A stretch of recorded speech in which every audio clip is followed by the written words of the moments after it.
Kia ora koutou, te whānau Morehu. We're here at Tuahiwi Marae, and I'd like to introduce you to one of our tūturu Morehu, Andre Mehana. Tēnā koe e hon. Tēnā koe.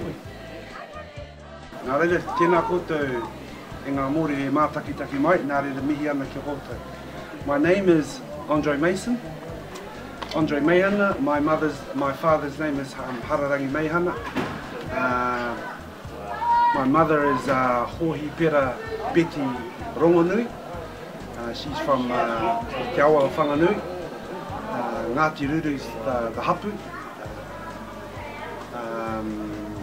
Yes, and my father's side is Mehana, Kohangaroa, the Marae, Pirihiti Matthews, both from Kohangaroa. Hawe Mehana, my grandfather, he's from Wairarapa, Te Marae o Papawai. Nā reira koena, those are my grandparents. My mahi at the pa, I used to be in Te Reo Te Arepa, and from Te Reo Te Arepa made my way towards becoming a ākonga, and then from ākonga went into āpōtoro wairua. I'm also a member on the Committee Hahi Matua. We sit every fortnight, and yes, and that's me.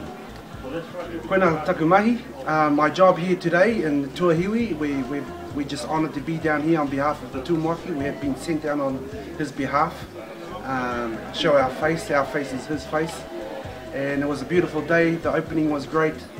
It's good to be down here concerning the marae of Eruera Tihema Tirikātene, the job he did in Parliament, being one of the quarters of Piriwiri Tua.